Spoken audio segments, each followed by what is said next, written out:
Good morning. You can call me Derry, and today I wanted to share a world that I have created that I will not be exploring in the future. For some context, ever since I was a little kid, I loved creating stories and worlds that I could explore, and most of all, I loved creating characters. Lively, spirited people you could relate to, enjoy watching them go on these grandiose journeys and explore just the depths of what it means to adventure and be alive. Now, I wasn't always that thoughtful as a kid in terms of what really means a fleshed out character, but I ended up growing up kind of studying the people around me, trying to analyze, trying to understand what makes people behave the way they are, and what I find so fascinating. And along that process, I began creating worlds, interesting set pieces for these characters to explore, to really unravel different avenues of, I guess, just storytelling in general. Come to present day, I cannot count how many stories and settings and characters I have created and scrapped there, along with my endless pile of work in progresses, and some of them will never see the light of day. One of these settings that will never see the light of day is what I wanted to talk about today, just because I don't feel like I'm going to give it the proper exploration that I should. So I figured I'd just share it with you all. In Norse mythology, there is a collection of realms held together by Yggdrasil, the World Tree. Sorry if I'm pronouncing that wrong, I don't have a reference pulled up right away, but that's the kind of concept I have in my head when I started creating this setting. A giant tree that branches out across time and space, connecting all these different unfamiliar societies, people, environments together, a gateway. Now, from that point, I pivoted a lot. I ended up enjoying a lot of different settings and ideas, ranging from video games like Hollow Knight, where the entire world takes place in this underground kind of ant-like cave system. What are they called? Ant farm? Where there's a bunch of different passageways just burrowed out within this humongous bug society. And it ranges from there to tabletop RPGs I've explored, such as Colossal, where the entire world takes place within a castle. The realities of it unknown, the circumstance questionable, and sorry, I said circumstance questionable. What I meant to say there was, it's very mysterious. You don't understand who built this castle or how it's so limitless.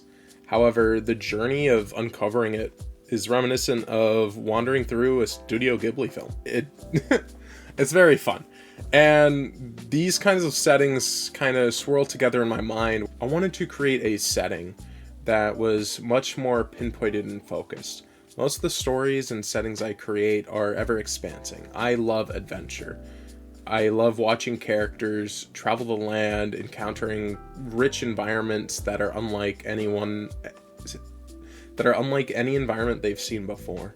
And as they travel on these destinations, they encounter perilous foes, dramatic conflicts within their group, and come to a better understanding of what life is like and have fun along the way. As a result, a lot of my settings end up being very broad in its scale. It just can seemingly go on forever, and I don't really put a limiting factor. There's never really a central hub, a central location, and a foreseeable insight in terms of exploration. However, with this setting, I felt differently. Using my inspiration of the world tree from Norse mythos, I wanted the world to be a tree. I was imagining this giant oak-like tree that has a little bit of land beneath it and an endless sea beyond its reach. And the tree just scales up into the heavens, surpassing even Mount Everest. The tips of its branches without leaves, pillaring into the skies, captured by the borealis. Deep down into the roots, many more cave-dwelling denizens and creatures exist, living off of the water, being absorbed with the roots. And as you go up, you reach the mainland, where there's forests of mushroom caps acting as their own little makeshift trees, and many people create homes within these bustling mushroom caps. Inside this world, the creatures are of ginormous scale. A simple squirrel or hummingbird would be a giant fantastical mount. Imagine the size of a griffin in any fantasy where you've seen someone mount it as, you know, a ride.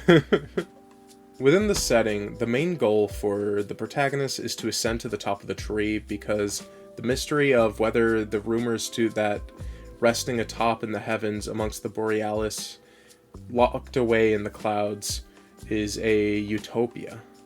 A place that's escaped from the monsters that dwell along the trees. The tree is a blessing. Its sap is the lifeblood of it. The tree sap also can crystallize into amber. Due to the nature of this world, that sap is also magical. People can use it to cast spells and forge a better way of life. They use it to replace resources that you wouldn't have access to, being limited to such a finite biome.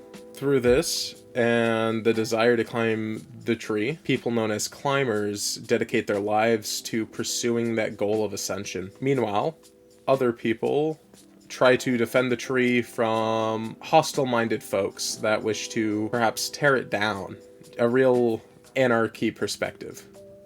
However, I don't know, there's something so brilliant to me about this giant world tree. A tree that is the world. I think it's just a really fun concept. I haven't fully explored it, and I'm probably not going to, but it seems like a setting that'd be very fun to live in. I grew up constantly role-playing, whether it be text-based or in tabletop RPGs such as Dungeons & Dragons. It might still be fun to explore the setting within the scope of those mechanics. However, as for right now, this is nothing but another drip in my endless sea of work in progress. However, I just thought it would be fun to share some fun concepts with you all. Alright, that's about it for today. I'm gonna need to head out soon and do a massive cleanup, as my dog took everything she possibly could get her little mouth on into the backyard over the duration of our long frosty winter. And now that spring is here and the snow is melted, it is just essentially a landfill is in my backyard right now. It is actually horrible. Everything is torn up, trash is littered about. I hate it so much. She is giving Wally a run for his money, as she is currently residing as the queen of the junkyard. Oh my gosh, I am not excited to clean this up, but I do want a clean backyard, so I guess I'm gonna have to. Thank you for listening to my ramblings and listening to the world that I've created. Let me know if there's any kind of world or setting that you've devised that you also didn't get a chance to explore. This is Derry, and I hope you had a good morning. Take care. Goodbye.